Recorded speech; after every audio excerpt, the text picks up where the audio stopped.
একটি কোরআনের আলোচনার মজমার মধ্যে বিশ্বনবী আছেন, আম্মাজান ঘরের দরজায় দাঁড়িয়ে আছে। দৃষ্টিপাত করে দেখলেন যেই জায়গায় নবীজি বসে আছে, যেখানে আমার নবীজি দিনের কথা বলছে, এমন জায়গার মধ্যে আসমান থেকে বৃষ্টি বর্ষণ হচ্ছে। আম্মাজান মনে করলেন বিশ্বনবীজি আসমানের বৃষ্টির পানিতে তার শরীরটা ভিজে গিয়েছে, কাপড়গুলো জামাগুলো ভিজে গিয়েছে। আম্মাজান গামছা হাতে নিয়ে দরজার কিনারায় দাঁড়িয়ে আছেন। বিশ্বনবীজি যখন দরজার কিনারায় আসলেন, আসার সাথে সাথে আম্মাজান গামছা খানি আল্লাহর নবীকে আগায় দিচ্ছেন। রাসূলের সাল্লাল্লাহু আলাইহি ওয়াসাল্লামের শরীরের দিকে তাকায় দেখেন এত বৃষ্টি বর্ষণ হলো, কিন্তু রাসূলের জামায় কিঞ্চিত পরিমাণ ভিজার কোনো লেশ পাওয়া যায় না। সুবহানাল্লাহ। আম্মাজান বলেন, ইয়া রাসূলুল্লাহ, ইয়া হাবিবাল্লাহ, নবীজি আপনি যেই জায়গায় কোরআনের কথাগুলো বলছিলেন, দিনের কথা বলছিলেন, এত বৃষ্টি বর্ষণ হলো, ওগো নবীজি আপনার তো শরীর ভিজে নাই। নবীজি বলেন, তুমি কি বলছো, কোথায় বৃষ্টি?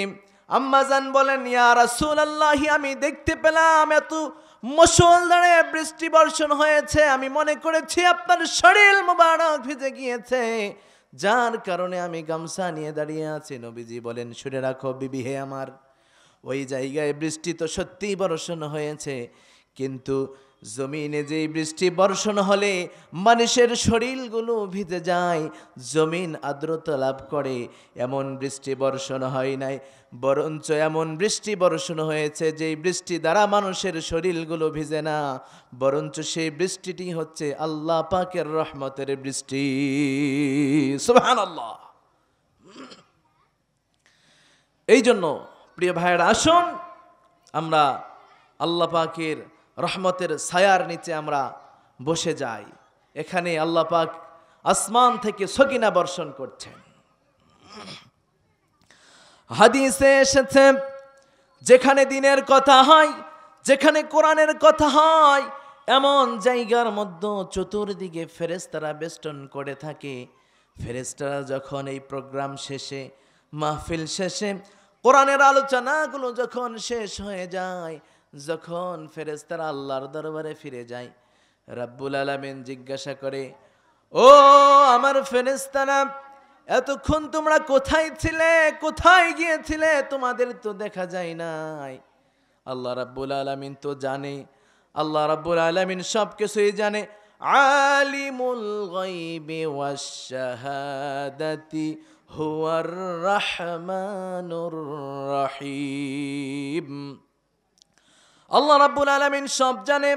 ফেরেশতারা কি করছেন, মানুষ কি করছে, মানুষ কার পিছনে দৌড়াচ্ছে, কার গীবত করছে, কার সুনাম করছে, কে দিনকে ভালোবাসে, কে কোরআনকে ভালোবাসে, কে নবীকে ভালোবাসে, সব বিষয় আল্লাহ জানেন।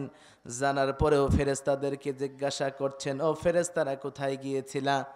ফেরেশতারা ডাক দিয়ে বলে, রাব্বুল আলামিন, ওই যে দুনিয়াতে কেশবপুর মাদ্রাসা মসজিদের উদ্যোগে মাদ্রাসার ময়দানে দিনের একটি মজমা শুরু হয়েছিল, যেখানে কোরআনের কথাগুলো বলা হচ্ছিল, হাদিসের কথাগুলো বলা হচ্ছিল। ফেরেশতারা বলেন, মালিক, বান্দাগুলো আপনার চাতক পাখির মতো চেয়ে চেয়ে দিনের কথাগুলো শুনছে, কোরআনের কথাগুলো শুনছে। রাব্বুল আলামিন বলেন, ও ফেরেশতারা, আমার বান্দারা এই কথাগুলো কেন শুনছে?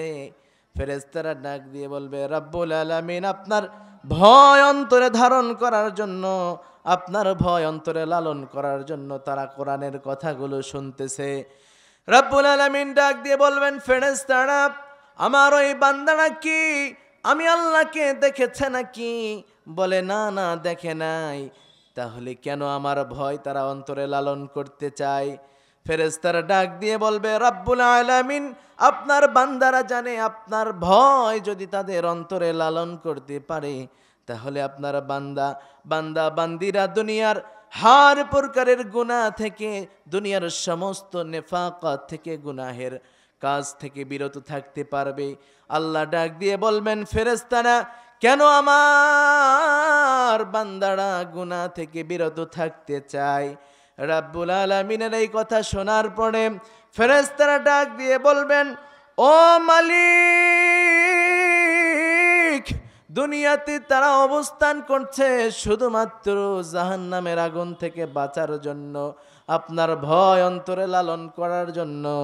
ও আল্লাহ, জাহান্নামের আগুন থেকে বাঁচার জন্য তারা দিনের কথাগুলো শুনতেছে। আল্লাহ রাব্বুল আলামিন বলেন, ও ফেরেশতারা, তারা কি আমার জাহান্নাম দেখেছে?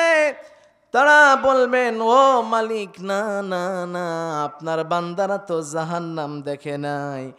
রাব্বুল আলামিন ডাক দিয়ে বলবে, ও ফেরেশতারা, শুনে রাখো, আমার যেই বান্দারা আমার কোরআনের কথাগুলো, দ্বীনের কথাগুলো, আমার নবীর সুন্নাতের কথাগুলো আমি আল্লাহর ভয় অন্তরে লালন করার জন্য শ্রবণ করছে, তাদের আশার উদ্দেশ্য হচ্ছে জাহান্নামের আগুন থেকে মুক্তি পাওয়া।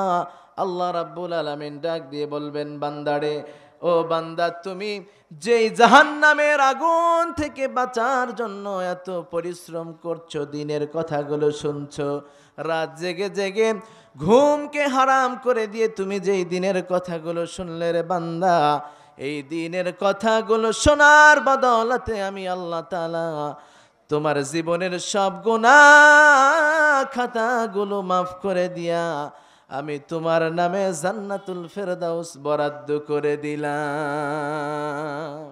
সুবহানাল্লাহ। আল্লাহ আমার দয়ালু বান্দাকে এত ভালোবাসেন। রাব্বুল আলামিন বলেন, ও বান্দা, আমি আল্লাহর ভয় অন্তরে লালন করো, আমি আল্লাহর ভয় অন্তরে ধারণ করো। যদি তুমি আমার ভয় তোমার অন্তরে লালন করতে পারো, দুনিয়ার সমস্ত গুনাহ থেকে আমি আল্লাহ তোমারে বাঁচায়া দিব। যখন বান্দা আল্লাহরে ভয় করবে, যখন বান্দা আল্লাহকে ভয় করবে, আল্লাহকে ভয় করার পরে বান্দা যখন কোনো গুনাহের কাজ করার জন্য যাবে, বান্দা যখন গুনার দিকে পা বাড়াবে, পা বাড়ানোর সাথে সাথে আল্লাহর ভয় ভিতর থেকে ডাক দিয়ে বলবে, ও আমার বান্দারে, তুমি কেন গুনাহ করতে যাচ্ছ? তুমি তো মুমিন, তুমি তো মুসলমান, তুমি তো ইমানদার, তুমি তো গুনাহ করতে পারো না রে বান্দা, গুনাহ থেকে বিরত হয়ে যাও। বান্দা সঙ্গে সঙ্গে নিজের ভুল বুঝতে পারে, গুনাহ থেকে নিজেকে গুটিয়ে নিয়ে আল্লাহ পাকের দিকে ফিরে যায়। রাব্বুল আলামিন বলেন, বান্দারে, আমি আল্লাহর দিকে ফিরে আসো। তুমি জীবনে কত গুনাহ করেছো, তোমার সব গুনাহগুলো, তোমার পাপ রাশিগুলো আমি রব্বুল আলামিন সব কিছু মাফ করে দেব। শুধুমাত্র আমি আল্লাহর দিকে ফিরে আসো। রব্বুল আলামিন দিন রাত সব সময় বান্দাকে ডাকছেন, ফাফিরু ইলাল্লাহ ইন্নী লাকুম মিনহু নাযীরুম মুবিন। জোরে বলুন আল্লাহু আকবার।